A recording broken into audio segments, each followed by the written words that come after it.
wax walba dad islaam aan nahay waxaan jecelnahay xataa intaana hordhac sheegin inaan kulankeena ku iba furano oo ku bilaabano aayadaha quraanka kariimka ah waxaan u yeerayaa Sheikh Ahmed oo aan jecelahay inuu quraanka noogu furo bismillaahir rahmaanir rahiim يا أيها الذين آمنوا اتقوا الله حق تقاته ولا تموتن إلا وأنتم مسلمون waxa caawa halkan oo ah magaalada Aws dalka Denmark marti noogu ah oo aan ku soo dhaweynaynaa gacmo furan gudoomiyaha baarlamaanka Puntland mudane Cabdirashiid Yuusuf Jibriil mudane Cabdi Kaafi baan u yeerayaa si uu si dhab ah ama official ah uu barnaamijka noogu furo السلام عليكم ورحمة الله وبركاته دمانتين aad baan idin salaamaya maanta xafladdu waxaan malaynayaa hadda waa soo dhaweyn waxaan malaynayaa Cabdirashiid Yuusuf Jibriil inaad wada taqaanaan waa nin reer Oosnala ahaa waa nin aan waliba runtii aad noogu weynaayo aan jeclayn marka arrintan maanta waxay u badnaanaysaa soo dhaweyntiisa iyo maaragtay asxaabadana asaga laftigiisu waxaan u malaynayaa una muddo wajiyadooda arag inuu caawa arkayo oo aad ugu farxi doono marka waxaan leeyahay gudoomiye soo dhawow magaaladaada ku soo dhawow Oos ku soo dhawow asxaabtaada aad jeclayd ku soo dhawow kolley wixii fartiinana odayaasha unbaa ku dhiibi doona iyo gabdhaha iyo maaragtay oo kolley wixii fariinaho lagu fari doono kolley caawa waxaan malaynayaa waa jiraan fartiimo badan ayagaan u dayrayaa marka arintayadu waa iska soo dhaweyn mar raba inaan hadalka badiyo aad baan ku soo dhaweynaynaa Cabdirashiid waana mahadsan tahay السلام عليكم ورحمة الله وبركاته مدن عبد كافي ومادسن yahay adeer Cabdi Cilmi Shiil odayaasha magaaladan aqoonyahan Soomaaliyeed soo dhawaada macaan بسم الله السلام عليكم ورحمة الله وبركاته soo dhawow waa ka badatay Cabdirashiid anigu waxaan ku bedelayaa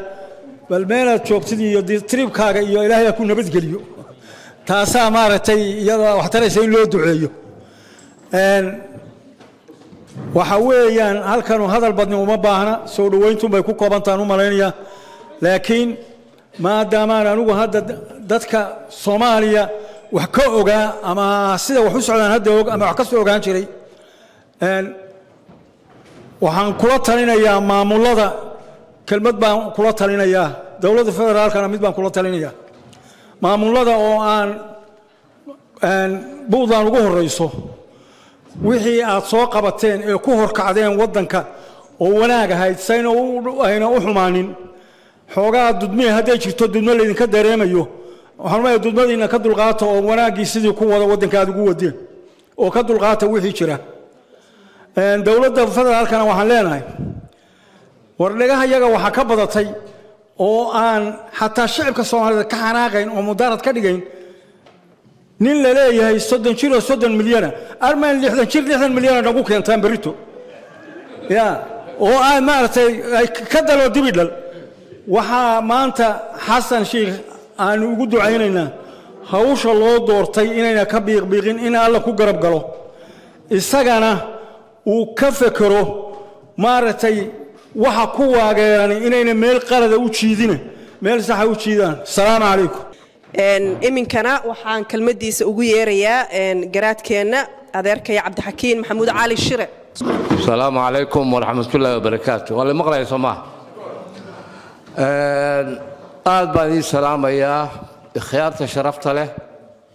odayaasha dhalinyarada hablaha oo ka soo qayb gashay xafladan iyada ah waxaan leeyahay assalaamu calaykum waraxmatullaahi wabarakaatu anigoo ka mid ah odayaasha magaalada dhaqan ahaanna isin ah Cabdirashiid oo markii hore inaga mid ahaa ayaan waxaan ku xoojinayaa mar labaad inaan soo dhaweeyo waayo Cabdirashiid maaha qariib inaguma aha وانين مثلا يعني مدة دوري 10 سنوات كل نولا oo dad badan baa markii hadda aanu huleelkaan joognay markii mesela marmar basaarka soo boqdo kale shaabu cabbi kari waayay dhalinyaradii iyo odayaashii dadka siiqineen soo garan marka waa farxad bay inoo tahay inta markaan ka gudbo anigu si gooniya taban baan idinku mahadnaqaya waayo Cabdirashiid anagu ilmo adeer baan nahay abeesha walaalaha oo waxaan moodaa caayiladii lafteeda inaan ka fogeyn انت حوغا يعني موقتها عبد الرشيد هو غير موقتها يعني قراد عاول واسميت قراد على شيء قراد عاول ولا له يجيب قراد شبيل عاول بركا انا وكو الله اسم افكا صدنده سيغوني ايا انكم ما نقاي waxaan leeyahay aad baa u mahadsantiin inaad si fiican u soo dhaweyseen odayga xagga siyaasadda markaan u gudbona dabcan waa gudoomiyaha baarlamaanka Puntland oo baarlamankeena especially Parliament Somaliya ama Puntland Parliament waayo Puntland waxa weeye waa independent laakiin Soomaali ma kama bixin waa Parliament Somaliya marka waa gudoomiyaha baarlamaanka Puntland taasna aynu magta sharaf inoo tahay inuu caawalka inagu yimaado ku soo dhaweyn marka hadalkaydu ku badin maayo waxaan leedahay salaamu calaykum wa rahmatullaahi wa barakaatuh Cabdirashiid soo dhawaad waxaan jeclahay inaan u yeero gudoomiyihii hore ee jaaliyada mudane Siciid Daahir Cabdalle soo dhaw السلام عليكم ورحمة الله وبركاته دمانتي وأنا سلامية كسوق الجلياشة سيقول أنا سلامية وعسود وين قدوميها برلمان كدولة بنتلان عبدالرشيد وها شخصي مقالة آدي هذا قلت قانين وكوينا صاحب كان أديرين أوتين قاركين يدوين قاركين حورن دي لما كان الريب كده عبدالرشيد وعن كلنا نقصد ومقالة آدي أوس adigoo shalay waxa naga tatay Cabdirashiid laakiin de maanta adigoo waxa la dhigi karaa baarlamaanka marka laga hadlayo Soomaalidu inta badan xilalka ma taqaan ama qaabka dawliga baarlamaanku marka sharci ahaan wadan loo eegay waa hay'adda ugu weyn oo ugu sareysa marka wadan laga hadlayo marka waxaan filayaa marka xil weyn oo mas'uuliyad weyn ayaad noo haysaa وانا كنت أقرصناي وانا رجعنا مرة بعدين أسول الله إن شاء الله. مرور قبل بهالدي دونا وحن شعلها إن ويرو اللي سم محمد يعذر إن ريره مركورة. بسم الله الرحمن الرحيم. وإذن سلام يا دتك عن شرفت له ماشي السويمد والسويمد عبدالرشيد سودوين تيسه عبدالرشيد سودو بانو لنا هاي ولا الكيو عبدالرشيد وحكمت هاي دلنيردي ودن كان iyagoo yaryar yimid wax ka bartay waa soo dhaweynayna haddana wuxuu noo joogaa baarlamaankii Puntland ayuu nooga yahay gudoomiye marka waa ku faraxsanahay shaqada uu hayo anagu naga tirsan yahay waa nin anaga xagayaga ka socda marka waa soo dhaweynaynaa haddana inuu noo yimid oo gurigiisii hore oo meeshii uu deganaan jiray wadankiisii uu salaan noogu yimid وكسر دوينينا سود وبان لنا عبدالرشيد. السلام عليكم ورحمة الله وبركاته وإن السلام يا دمان ولا لهي dadkii soo agaasimay xafladan quruxda badan ee jaaliyada Puntland dhamaan dadkii ka soo qayb galay dumarka iyo ragga intaba iyo uqaasha waxaan leeyahay salaamu calaykum wa rahmatullaahi wa barakaatuh salaanka bacdi Cabdirashiid Yuusuf Jibriil gudoomiyaha baarlamaanka waxaa la aniga kolay si qaas ah ayaan markuu olooynayay ilaa igorow la joogay ma sha Allah waxaan aaminsanahay inuu yahay nin ragaad ka soo baxay kaalintiisii waana nin dadkiisa iyo dalkiisa xaqiiqdii u dhimanaya dhiigana u shubaya waa nin jecel inuu hadaf ka gaaro mowqifkiisa siyaasadeed I hope ilaa madaxweynaha inuu sii socon doono doomiyaha waa soo dhaweynayna Cabdirashiid soo dhawow baan leenahay meeshii ugu sareysay oo dawladda Puntland ayaa maanta nala joogta nasiib baan u yeelanay gudoomiyaha waa soo dhaweynayaa soo dhawow baan leeyahay amaantiisa dadkii hore wada sheegay annaguna waa ku raacsanahay inuu maaragtay xumin muhiim yahay arrimo muhiimana uu qabtay laakiin laba farrimood baan u dhiibayaa anigu oo qalbigayga ka yeeraya farriin waxaan kula hadlayaa bulshada Puntland baan kula hadlayaa bulshada Puntland waxaan leeyahay Puntland waxay u baahan tahay shacab u tura dantooda garta hoostooda fiiriya ee dhaliilaha daaya dawladda ay dhaliilayaan caayaha aan lagu aqoon jirin oo madaxda ay caayayaan ay joojiyaan baan leeyahay aad iyo aad waxaan ula ballamayaa nabadgelyaad haysataan aad ku seexataan oo ku soo toostaan haddii aad iska qastaanna waxa dhibaatada soo gaaraysa waa shacabka Puntland waxaan leeyahay wax badan oo aniga waxaan ka dhaliilayaa inaysan wadaniyiin ahayn Puntland waxay u baahan tahay shacabkeeda inay ma aragtay Puntlandnimada la jeclaysiiyo oo ay isjeclaadaan oo ay dawladooda jeclaadaan bay u baahan tahay uma baahna cilado iyo caayin بسم الله اللهم صل على سيدنا محمد وعلى آله وصحبه وسلم قدوميها وسلامينا وانا سو دوينينا waxaan leenahay gudoomiye soo dhawow sidii hore lagu yiriba anaguna mar labaad iyo mar saddexaad iyo mar afraadba waa ku leenahay maxay haytay dadka ka soo qayb galana dhamaantood waa salaamayna idina soo dhawaada ayaan leenahay in kastoo gudoomiyo dad wadan uu yaqaano anagu si aanan bariga hore aqoonin oo dadka dambe aanu nahay waa soo dhaweynaynaa wajigiisu waa nagu cusub yahay sidaas ay tahayna waa soo dhaweynaynaa maxay haytay anagu dawladda Puntland iyo gudoomiyahaba waxaanu faraynaa xagga waxbarashada in dib loo eego oo ardada maaragtay waa jiilkii bari soo korayay oo xukunka qabanaya ardada in la dhaqaaleeyo waxbarashada iyo maaragtay fiiga oo aysan qaadi karin maaragtay laga dhimo lacagaha lagu soo rogo oo kale oo maxay ahayto dulsaarka oo la yiri buug iyo waxba lagu sameeynaya dawladdu inay iyaduna inteeda qaadato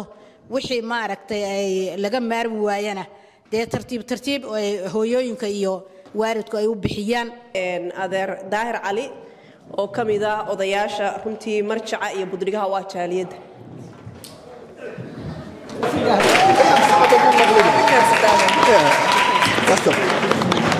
السلام عليكم ورحمة الله وبركاته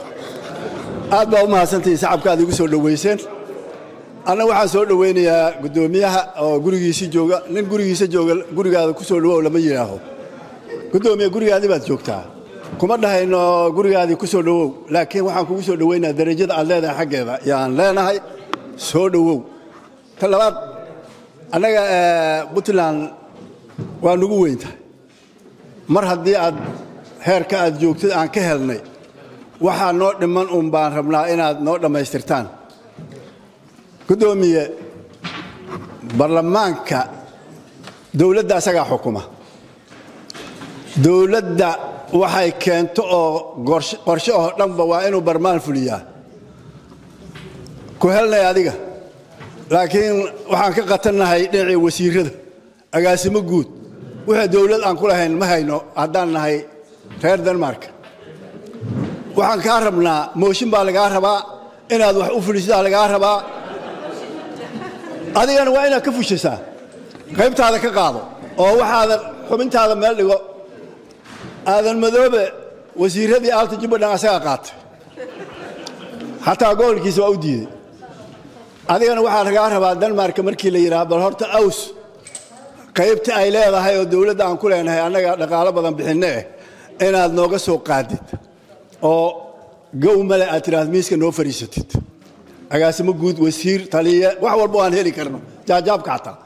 taas waa meeshaas midda kale waxaan maqlayay baarlamaanka hala badiyo marba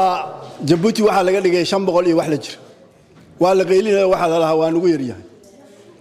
waa laga soo tagay 275 ilaa 54 baan hadda marayna waa la qeylinayo qabiilo badan baa qatan haddii kun laga dhiga Puntland dad baa qeylinayo qatan aniga in wax lagu daro ma rabo yaraanta Soomaali markaan dawladii hore oo ka horeysay kacaanka baarlamaankeedu wuxuu ahaa 123 waana lagu qanacsanaa doorashada qof iyo codka lagu gali jiray 123 waxaan rabnaa 60 in lagu galo qof iyo codka 60 nafteeda le in lagu galo oo aan la badinin waxa badanaysa hadii la badiyo cadawgaasi badanayo qabiil walba oo jifi walba hoos waxay rabtaa qof inay hesho marka aniga waxaan dhihi lahaa hadii cod iyo qof hata lagu galo in 60 iyo 60 lagu galo oo la qaybsado sidii loo qaybin lahaana ay baarlamaanka iyo shuruucda lagu gooyo soo dhawow qaybta aan ka rabno oo aan ku leenahay dawladana keligaa maaha nooga soo qaad waana mahadsan tahay imaashada aad noo timid asalaamu calaykum waraxmatullahi wabarakaatu cabdulqaadir biini soo dhowow runtii isaguna maarata waa xubin kaloo muhiim ah oo odayaasha ama dhallinyarada cuslaatay ee jaaliyadda بسم الله الرحمن الرحيم فاطمة آد يا باو ما سنتهي وسلامتين لما با خيارت هالكان سقوط تميد أولا صومالي أو دن هالكان بيعاو كودن تهي سيد بتولان صومالي دن أقولن تهي هالكان أقولن تهي واحد شوقة قلم دوق باشوقته واحد شوقة صومالي لان بافردده واحد شوقة هديلا كوري هاي تشوبلان يعني الصومالي هل كان واقول أنت وحين وصل بنا بعدين يسود ويسو قدوميها عبد الرشيد يوسف جبريل برلمان كصومال بطلان قدوميه هذا كوبات أو بوقشة هل كان لوجو يمد بإنتان أو صومالية وصل بنا بعدين يسود ويسو أولا وحن لي هاي قدوميه سودو كعنا فرن وكسودو قف كستا تاريخ لا غوريسه wixii hadii la koraya oo ka qabta dalkii hadii eebe u dhiibo hadii la koray jagada xaqiiqatan intii uu joogay Puntland oo gudoomiyaha baarlamaanka Cabdirashiid ka ahaa waxaan u maleynayaa reer Puntland waa nasteen waxayna ka nasteen waxyaalo badan runtii ay baahi u qabeen oo maxay tahay midnimadu waa muhiim Puntland waxay ku caaramaashay waa midnimo iyo wadajir wuu adkeeyay waliba Puntland waxa ka sii daran waxa uu aayay hogaamintiisa Allah barakeeyo asaga iyo madaxweynaha Puntland federaalka maanta lagu naaloonayo oo calankeena adduunka uu ka taagan yahay buddigay u ahaayeen in maanta Xasan Sheekh madaxweyne uu noqdo xaqiiqda marka wax hadal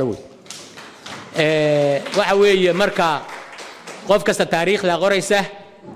baal dahaba buu horta ka galay hadii la koro hogaaminta baarlamaanka Puntland intii Cabdi Rashiid oo qabsaday baarlamaanka oo gudoomiye u noqday waana sanay waxaan ka wadaa Soomaaliya federaalka dawladda dhexe waxa dhafoorka u yeelay waxa way waa baarlamaanka way xaqiiqda markii loo hadlo way waynu garanaynaa inta hadii la koro motion intay keeneen ayagoo qaadanaya lacag iyo balaayo qaadanaya iyo waxa Ilaahay raali ka ahayn ay ku rideen hadii la koro madaxdii waxaana keenaya waxa weeye waxa loo bartay waxa weeye haddii aan mooshin la samayn ama ay ku qabsan inay qadaynin waa dhibaato aad u weyn weey waa waxa Soomaaliya heerka gaarsiiyay inaan kufno oo kacno oo ka adkaan weyno wiilal yar yar oo shabaab ah oo aan kala garan weyno kii saxda ah iyo kii khaldana marka Puntland waxa ka badbaaday haddii Cabdi Rashiid oo haddii la koray ka mid noqon lahaa baarlamaankaas oo kale waxa ay sameynayaan Puntland meesha ay taagan tahay maanta ma taagnaateen waxaan jeclahay inaan u yeero adeerkay baashi xasan tubaako adeer soo dhow السلام عليكم ورحمة الله وبركاته أما بعد السلام ولا ليال حالنا قدومية قراد سودو أوس إنتاس وإنتاس صدق قضب فريا وقت واسك عريري قضب قدومية وحبضن بارير بنتلان معارض كودو بطيه والبلمانتا الدولة كستاكو معارض هنقولين بالمانتا دولة عصب لا شقيه ومعارضة كجدان كهر وحي دنتينا هكتجيننا وحي دنتينا هكتجيننا لكن معارضة هالير وقضب كلابات قدومي وحكولا دردار ميا أنا أقول لك هذا كي متشون واتشوجا ومالي مركي واتشوجا أبشريو واتشوجا مجال واتشوجا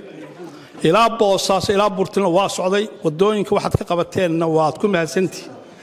وحكون دردار ماي مركب ورودان الظاهر كله حتى إلى عرقابه شنك تضرب كيلومتر بعك الصعود وكل أحد ورودان أصحاب لما يحدد دوني سان قرون ماذا وين بوصاص يقول السيسانين إنه هرم مران هل كاس شعبيات كهلا يعني تذكر عرقابه شيء بوصاص وقد دجان ganacsiga boosaaso suuga u gaar ceergaabo war wadada culayska saar waa koow wadooyinka laamiga dheer ka leexda midaan garaacad aada oo hadda iyadoo dekada markii loo dhiso iyadana isha ku haya midaan hawdka aada oo ka leexata bur saalaxya aada isha ku haya war midaan aada ayli hadda loo dhagax dhigay war isha ku haya wadooyinka leexda wadada isha ku haya haddaad doonaysaan dadku inaynan ku soo hayaamin diilinta dheer anugu ilaa iyo boosaaso ilaa iyo buurtinle baan ku tegey baabuur aad iyo aad baa isu beddeshay maalintii ugu dambaysay iyo maanta wax weyn baa u dhexeeya waana ku mahadsantihiin tan ceergaabe waa ku leexday 7 kilomitir meelahaas u leexday ilaa iyo eldaahir waa qodobka labaad qodobka saddexaad waan kugula dardaarmaya garaadoo haddii aduu xil gaaraa ku saaran xoogaa khilaafkiini baa batay juuqjuuqdu marka aduu kuma jirtid aduu haddii garaad baa tahay wax ka isu cel dadka isu cel oo xilkii haddee reer cawl baa haysataa hataa jiritaankii soo jiraa jira yaanu maqal hadda baarlamaankii baa haystaa madaxweyne ku-xigeenkii madaxweyne baa haystaa madaxweynihii waa haystaa madaxweyne haddee waxaa waa inay noqotaa bisector muuse galaal baa waxa la yidhi line xisaabta baa la yidhi warkeen bisector tuku waa bisector oo shimbirta inta duushana inta miraha cuntana hilibka cuntana waa u weyn yahay inta miraha cuntana waa weyn yahay saasay marka aduu garaad baa tahay marka isu celcelbunti wassalaamu calaykum waraxmatullaahi wabarakaatu waxaan u yeerayaa cabdirashiid burburshe soo dhawowla السلام عليكم ورحمة الله وبركاته أنا وقعان قارن كسلام واي أنا وحنا إسلاهين عبد الرشيد دتك هر سمي جينا وين مركا سؤال وين تو يسجلون هدتك أنت سكله كل وسؤال السلام عليكم ورحمة الله وبركاته وداني اللوبي سؤال وهذا كل دتك جماعة ماشي سقوط من دولان وحنا يسقون من كل عبد الرشيد أنا سؤال وينه وأنا جم ذي هاي ونقام مقنع مدة لكن مركز تقلب جيسي أنه مركز تواتر سرين ميل كستو جوجي أما الدولة دي هراءات أما مدة أنه هذا قدوميها كجاري أنت أسمع جرى سيفولي أنت بدأت كان ترسلين إنه رئيس كاب وكمدها قفل بنا ما نبو ميل كجاري أسوي هذا حبيت يقول رئيس هذا الرئيس ترسلته وكمدها هاي سولو أنت أسمع كان أوجبه أنا وحي وهم هذا أنت تلا هيدي أنت كلا هذا وحوك بيرن ما يكون بدل ما يه waxaan leeyahay raus gacmo furan bay kugu soo dhaweynayaan dad hore iyo dad dambe odayaashii kulli gabdhihii soo dhow assalaamu calaykum waraxmatullahi wabarakaatu mahadsan cabdirashiid iminkana ila soo dhaweeya walaal maxamuud jaamac bismillahi raxmaan raxiim maxamuud maxamed jaamac waan shakiyey waa mahadsantihiin maasha allah xafladaha puntland inay saa u qurux badan yihiin haddaan moodayo yani kama maqnaadin mar walba waan imaan lahaa moogta markaa saas weeye marka waxaan ii sharaf xafladan wanaagsan ka soo qayb galay oo lagu soo dhaweynayo gudoomiyaha maxaa la yiraahdaa gudoomiyaha Cabdirashiid Yuusuf Jibriil Cawl oo gudoomiyaha maamulka Puntland waxaan kaloo iyadana aan mahad celinayaa saaxiibkay Abshir oo waqti hore igu casumay inaan galabta imaado marka iyo dadkii soo qaban qaabeen way mahadsan yihiin marka horta anigu mandaqada aan ka imi marna waxaanu nahay Somaliland marna waxaanu nahay Puntland marka dee maaragtay waxaan rajaynaynaa labadaba maaragtay waanu ka soo qayb galaynaa xafladan waxa weeyaan insha Allah waa xaflad wanaagsan waxaan maqlayaa talooyin wanaagsan baa la bixiyay marka intii tala la bixiyayna waa maaragtay waa ku raacsanahay waxaan insha Allah rajaynaynaa maaragtay inuu wadankeeni ama ha noqdo maamul goboleed waxaan rajaynaynaa Ilaahay inuu ka saaro maaragtay mixnadaha aan ku jiro oo ah abaarta iyo dagaalka iyo cudurrada oo Ilaahay uu inoo dhigo maaragtay inaynu arintaas aynu wadankeena aynu u ducayno Ilaahay noo soo celiyo yani dawladnimadeena ayaan rajaynaynaa marka mar labaad waxa weeye waxaan u mahadinayaa maaragtay aan ku soo dhawaanaa saaxiibkay gudoomiyaha maamulka baarlamaanka Puntland Cabdirashiid ayaan ku soo dhaweynayaa jaaliyaduna way maasan tahay wassalaamu calaykum waraxmatullaahi wabarakaatu mar kale ila soo dhaweeya maxamed bashiir بسم الله الرحمن الرحيم ثم الصلاة والسلام على أشرف المرسلين والحمد لله رب العالمين أخيارتا ماشي اسكوتي من الدمان والسلام يا رقي الدمر با أنا وحن مثلا يا مانتي جبلان أنا جبلان بان مثلا يا أضي جبلان كسر جيدان هاي marka walaalkay Cabdirashiid gudoomiyaha baarlamaanka Puntland aad baan u soo dhaweynayaa juuban leeyahay Cabdirashiidow soo dhawow gurigaaga ku soo dhawow dadkaaga ku soo dhawow ehelkaagi aad baan kuu soo dhowaynaynaa sida wanaagsan ood oga shaqaysay Puntland iyo Jubbalandna haddee waa mataano labadaba waad ka shaqaysay waadna u taagan tahay meeshaa ka sii wad baan ku leenahay hor u sii soco guddoomiye aad baan kuu soo dhowaynaynaa dalkii iyo dadkina adoo nabada allaha ku geeyo nabad allaha kugu geeyo shaqadaadina halkaa ka sii wado waa ku soo dhowaynaynaa baaraka allah fiikum waa ku soo dhowaynaynaa asalaamu calaykum waraxmatullaahi wabarakaatu guddiga jaaliyadda inaan ku soo dhoweeyo xanaan oo ah guddoomiye ku-xigeen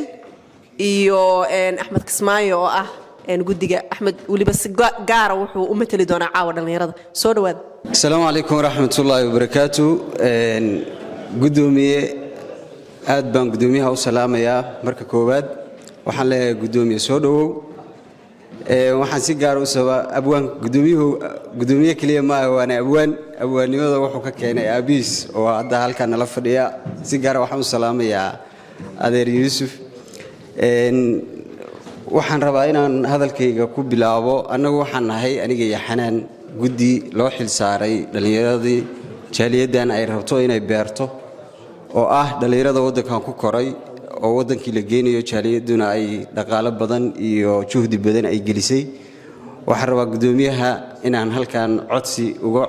uga gudbisanno guddoomiye dhallinyaradu waxay imaanaysaa bisha Juulaay adigaana meeshii nagu matala haddaan nahay Aarhus dadka aad ku matashid jaaliyaddaadii jaaliyaddu waxay in badan ka soo shaqaysay guddoomiye inay dhallinyarada waddankan ku koray oo reer Puntland ay waddankii geyso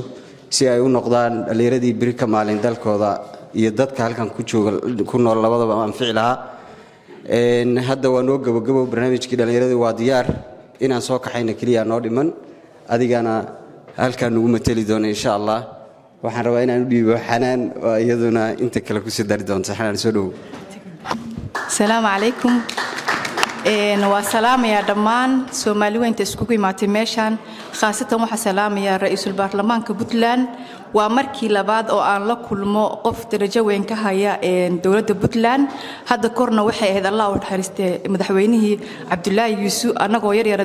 iskuul noogu imaaday maantana ra'iisul baarlamaanka agne marka farxad bay ii tahay anu waxaan ahay Puntlandarka aan waligiis waddankiisa ka qaxin laakiin qurbaha ku imaaday family ahaan marka aad ay igu weyn tahay waddankayga hooyo aad baan u jeclahay in aan ilmaheena waddankan joogo aan waddankii dib ugu celino oo aan tusno ilmaha badankooda waxay aaminsan yihiin waddankeena inaan ka soo wada qaxnay oo waddankeena waddan xun uu yahay oo dagaal yaalo laakiin marka aad ku tiraado anu waligay ma qaxin xabadna ma arkin mucjisay la noqotaa ilmaha qaarkood waxay ku leeyihiin Soomaaliya iskuulka waxaan loo ku dhigay in waddan dhibaato ka dhacday burbursan uu yahay oo markasta xabad la isku haysto laakiin waa wax cajiib ah inay jiro meelo aan wali qax ka dhicin oo Soomaaliya kamid ah marka anu meeshaas ka imaaday aan laga qaxin mana aan qaxin alxamdulillah rabbil caalamiin maantana waxaa rajaynayaa in dad badan oo qurbaha jooga ilmahooda ay waddankii dib ugu celiyaan oo soo tusaan dawladana waxaan ka codsanaynaa waddanka quruxdiisa iyo bilicdiisa inay hormariyaan oo ay ku soo dhaweeyaan markii dadka qurbada ay ka imaadaan jaalidu wadaan khaasatan inay si fiican inta quruxda badan tusaan ilaa dadkaas waxay la soo noqonayaan falcelin ay u sheegi doonaan dadka waddankan ku nool oo oran doonaan waddankii waxaan kala soo kulanay sidaas hadda tusaale soo qaatay wiilkayga yar hadda ka horgeeyay wuxuu yiri hooyo maxay tahay meeshan aan dabaq lahayn buu yiri iyo guryaha is saaran dadku waxay wada degan yihiin fiila ayaga u gooniya iyo dayar u wada xiran taajiriin baa tihiin buu yiri maxaa Denmark noogu haysaa wada dabaqil saaran yahay oo darisku naga soo dacwoonayo marka wax cajiib ay ahayd oo la kulmay wuxuu si aaminsanaa inuu meel jaban oo xun oo fool xun u tagi doono laakiin wax kale uu la kulmay uu arkay marka haddana waxa rajaynayaa dhalinyarada aan ka xayn doono inay waddanka dib ugu soo celin doonaan wax farxad leh ra'iisul baarlamaankana aad baan ugu adkeenaynaa in uu saas noogu soo dhaweeyo waadna ku mahadsantihiin waxaan u yeerayaa maxamed cabdikariin oo ah runtii musharax xildhibaan halkan Denmark guddiga jaaliyadana ka mid ah iyo sidoo kale waxaan u yeerayaa Cawil Garaad oo isaguna ma aragtay dadka runtii jaaliyadda dhalinyarada active-ka ka shaqeysa soo dhawaada ma santahay Faadmo magacayga waa maxamed cabdikariin sa taqaaniin anigana waxaa ahay musharax u taagan xilka xildhibaannimo baarlamaanka Denmark maasha Allah marka ugu horeysa waxaa dhihi lahaa weli maanu helin qof baarlamaanka Denmark noo soo gala sidaan wadankan imaanay 30 sano hadda joognaa hal waxaan jeclahay inaan noqdo qofka ugu horeeya oo matala sida kale maasha Allah markaan musharaxnimadeyda aan soo bandhigay Soomaalida si fiican igu soo dhaweeyeen dad badan hatta lacag igu soo tuuro dhahayn iska dhicay dadkaas oo kale Danish-ka hada maasha Allah waxaan tagay Qanas Aderbaashi ka maqaati ah meel badan aan tagay gobolada oo degmooyinkan ka tirsan hada maasha Allah si fiican la soo dhaweeyay waxaan rajaynayaa insha Allah guul ani iyo Soomaalida dhanba maadaama guushaasi aan meel sare ku gaari karno ciyaalkeenana aan tusi karno inay wax kasta awoodaan ay jecel yihiin السلام عليكم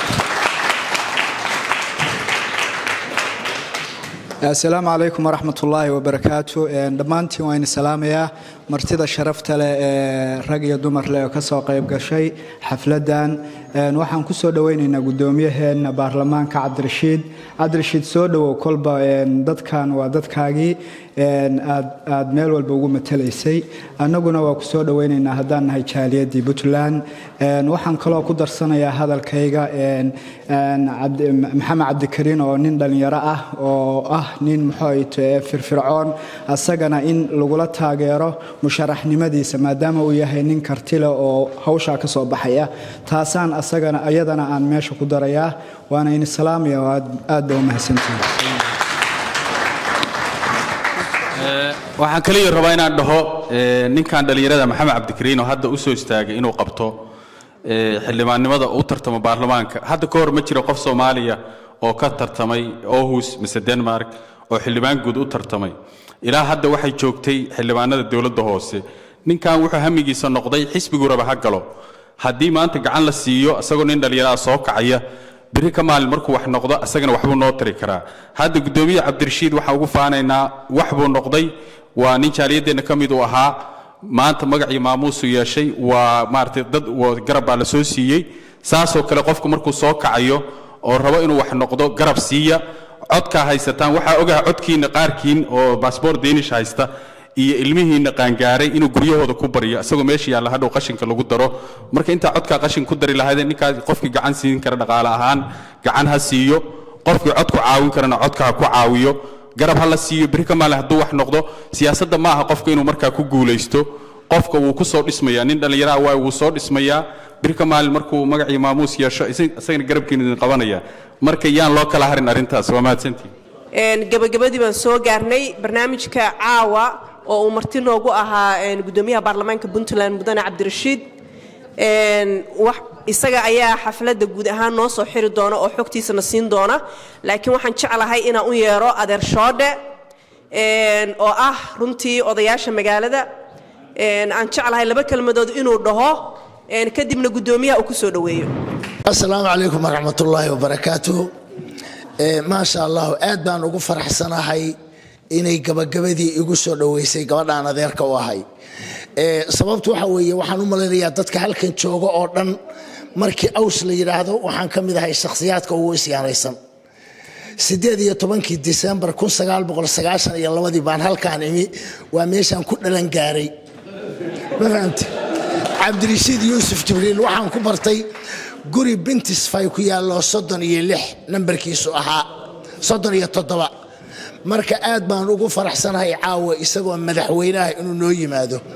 anigu adeerka madaxweyne weeye sababtu waxa weeye madaxtooyadu waxay ka kooban tahay madaxweynaha iyo madaxweyne ku-xigeenka iyo ra'iisul baarlamaanka madaxweynaha asalka ah oo wadanku waa ra'iisul baarlamaanka inta kale waa shaqaale dadku marka aad iyo aad baan ugu faraxsanahay inaan Cabdi Rashiid soo dhaweeyo hadalka badin mayo wuxuu hadalahaayo dhan waa la wada yiri waxaan rajaynayaa khayr waxaan ku soo dhaweynayaa Cabdi Rashiid Yuusuf Jibriil Cawl waxa weeye khayr baan idin rajaynayaa idinkana waxa weeye gudoomiyaha ayaan u dhiibayaa mikrofoonka waxa weeye Cabdi Rashiid soo dhawow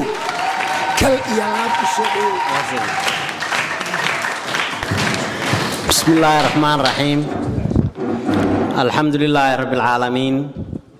وصلى الله على سيدنا محمد وعلى آله أجمعين. لما شعب الصوماليات عاوة كسو قيب قلي حفلة ماموسكا هذه ماموسين إذن كو اسكو دوبان ككلا ترسان شاليدها الصوماليات ميل كستا كيمي وأيوة رئيسو شاليد بودلان أو مرتقات كعاوة في السي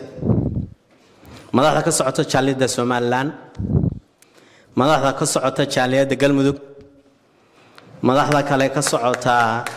شاليد كونفور قلبيد مدحدا كسعوتا شاليد هيرشابيلي مدحدا كسعوتا شاليد جوبلان iyo madaxda ka socota gobolka Banaadir dhamaan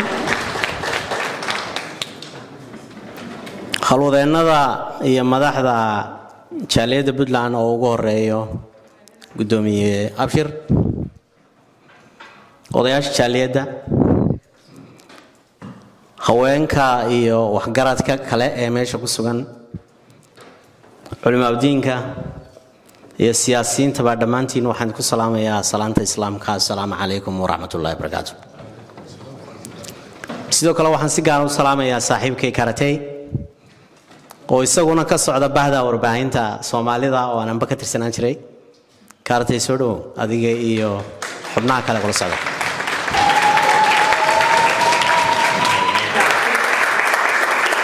مدنا يا اليمروين. وحشرف ويني عاوة إن إذا كلا سوق يبقى حفلة قروح بدن سيدا وناكسن لو سوق قاسمي وأنا قام هذا قيو دت كي سوق أبولي رجع دو مربع ماشان قروح بدن إن عاوة يسوون من مرتقات كانوا وقف السن عن سيجار قام هذا قيو إيو مرو فادم مالتا أو يدنا برامج كعاوة ينوحي نسي runtii aftahanimo iyo dhiranaan ku darsatay dhamaantiin runtii iyo martishaafta kale ee nagala soo qayb gashay ee joogta halkan ee la ajnabiga sida walaalkeena saaxiibka ee kurdiga ee isna meesha nala fadhiya soo dhawaada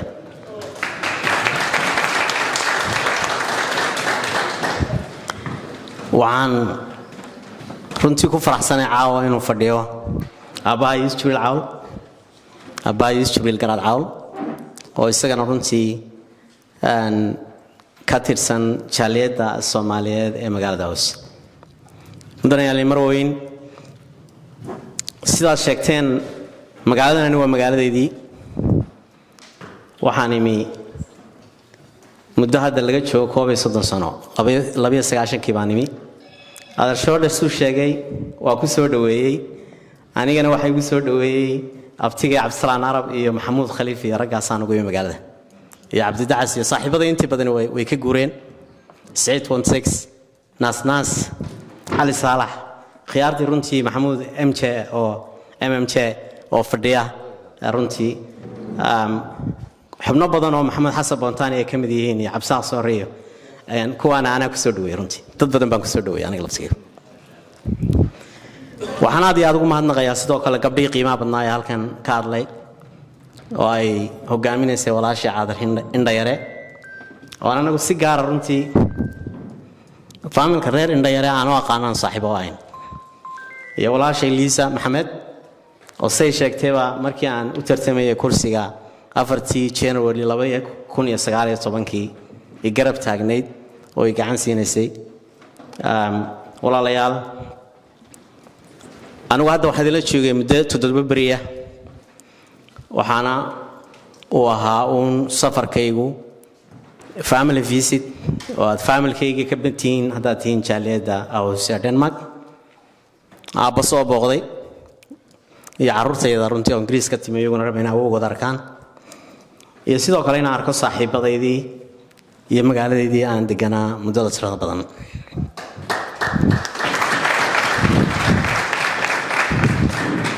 waxaan dareemayaa runtii dareen farxad badan oo aan la soo koobi karin waxaan halkan ka guuray 2004 18 sano ka hor anoo guuray carigaas Ingiriiska oo aan deganaa magaalada London iyo magaalada Birmingham ilaa maalinta ilaa maanta hal mar baan imi 2013 ayaan waxaan imi anigoo nin saaxiibkay madaxweyne hore Puntland Cabdul Maxamed Cali Gaas campaignkiisa iyo aan runtii aan habsha halkan u imi xilligan wax xasuustaa jaaliyadu si wanaagsan bay ii soo dhaweysay bisheedii bay ahayd aan imi anoo markaas 9 sano ka maqan ilaahay baa isku beegay 18 sano xilli isku mid ah ayaan mid walba magaaladeedii ku soo laabtay aad baan waxaan ugu faraxsanahay dhalinyaradii iyo caruurtii xilligaa timi markaan anigu imanayay familiyadu wateen Soomaalida deganeed waxay 200 family waan isku danaqaanay runtii biblioteeka meel banaankiisa ah oo beera baan fadhiisan jirnay oo dadku iskaga caawin jiray intaan sharaabkayga soo qaadano lagu shaahin jiray masaajid ku yaalay nooqa Ali oo Turki lahayd baan ku tukan jirnay maanta magaalada meesha marayso waa meel aad u farxad badan marka halkan ka tagayay laba markiis oo islaamiya oo ayay lahayd jaaliyadu haddana 5 bay marayaan oo farxad badan saddex kamid ah runtii waan soo booqday subaxdii aan imiba iyo Basaar Festba waxaan aad ugu farxay runtii marka anagu nimi meel aanu nolosha yagleelaynay baan hay way adkeed runtii nolosha aad bay adkeed baabuurta la watay wada gaamel bay ahaayeen oo xasuustaa waxaan wadankii oo baabuurta la watay iyo quruxdeeda macadheynishku ina la mid bay ahaayeen wadan si xirxiran buu ahaa qofkii Sweden ka yimaadee gaadho wata ama Norway ka yimaadee inoo yimaadaan waa la yaab jirnay gaadhugu wato iyo annaga sidaan nahay laakiin maanta runtii horumarkiina iyo wanaaga iyo quruxda iyo sharafteena ka muuqata caruurtii oo wada kortay kuwaygana lagu daro jaamacada ka wada baxday shaqooyin fiican haysta runtii arrintaasi aad bay ii farxad gelisay waana runtii idinku bogaadinayaa Ilaahay baana mahadda iska leh walaalayaal mudanayaal marweyn Soomaaliya guud ahaan goboladeedoo dhan iyo hadday tahay stateska jira wadanka runtii horumar baaxad leh ayaa ka socda ha ku kala bateen oo ha ku kala horeeyeen oo aad moodid in Somaliland iyo Puntland dhinaca horumarka kaabayaasha dhaqaalaha hadday tahay dekedaha iyo airportada iyo runtii shaqo fiican ay ka socoto oo aan ku mugaadinay runtii madaxda joogta ee xukuumaysa iyo shacabkoodaba oo isku tasha badan sameeyay waxa socda airportadii waxa socda dekedii waad ogtiin dekeda Boosaaso hadda waa laga shaqeynayaa shaqo ka socota dekeda Berbera runtii mashruuc weyn baa DP World ka ergelisay oo hadda dekedaha Afrika ugu weyn bay tahay airportkii Boosaaso oo markii hore la dhisay dawladda xukuumadda hore ay hirgelisay baa hadda xukuumaddan ay ballaarinaysaa garoonka garoowe oo shaqeynaya caalami oo xukuumaddii hore ay dhistay magaalada Baydhabo garoonka diyaaradaha oo iyadana dib habeyn iyo casriyeyn lagu sameynayo galmudug oo iyada laftigeeda oo horumarku iyo amniga sugitaankeeda uu ka socdo Jubbaland ay shaqo ka socoto Hirshabeelle ugu yaraydo insha Allah aan rajayn doono iyaduna ay soo kacdo arjeynaya dhulka Soomaaliyeed iyo ummadda Soomaaliyeed dhamaanteed inay horumar u gaaraan way jiraan mawjad siyaasadeed oo aragtiyo badan oo kala duwan leh anigana macna badan runtii taasi sameyn mayso idinkana idin sameyn mayso diaan taa dhex dabaalano waa mawjad khilaafkeeda siyaasadeed iyo inaynu inagu kuraasta ku kala adkacna keeni kartaa waxaad kula dardaarmayaa sidan aad hadda u midaysantiin aad wada joogtaan jaaliyadaha kay doontaba ahaatee barnaamijyada tabarucaadka iyo horumarka dalka inay iskaashataan oo maalinba jaaliyadii hawsheedu taagan tahay maalintay Puntland taagan tahayna garab qabataan maalintay Somaliland taagan tahayna aad garab qabataan sidoo kale jaaliyada Jubbaland iyo Hirshabeelle iyo Galmudug markay hawlo ku timaado walaalihiin weeye iyagana aad isu taagtaan oo gacan siisaan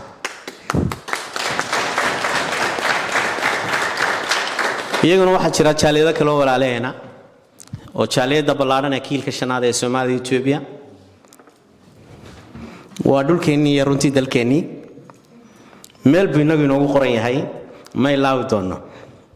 Itoobiya intee laga bay gacanta ku sii hayn doontaa dhulkii Soomaaliya haday tahay NFD oo iyaduna maamul gaar ah leh Kenya goormay waxaas oo dhan la isu keen doonaa shantii Soomaaliya Soomaalida ay sheegto Allah yaqaan laakiin inaan rajada uu lumin waa muhiim runtii wax kastana aad ka horeysiisaan idinku Soomaalinimada dhammaantiin idinkoo isku tuuban anuu ku wareejin doonaa marwo mikrofoonka marwo Faadmo Malta odayaasha jaaliyadda madaxda jaaliyadda culimada indheer garadka gabdhaha sharafta badan ee tiirka oo ah jaaliyadda Soomaaliyeed khaasatan gabdhaha jaaliyadda reer Puntland oo daraadna qada sharaf ii sameeyay runtii baad warbaahinta oo hogaaminaya walaalkay Karatay waxaan kaga tegayaa Soomaaliya ha noolaato Puntland ha noolaato idinkuna noolaaday walaalayaal wassalaamu calaykum waraxmatullaahi wabarakaatuh عليكم السلام runtii gudoomiyaha barnaamijkii inoo soo gabagabeeyay isaga ugu dambeeyay intaas inoo ku xiran yahay dhamaantiin ka soo qaybgalayaasha odayaasha gabdhaha dhalinyarada dhamaantiin waa idin mahad celinaynaa mar kale habeen wanaagsan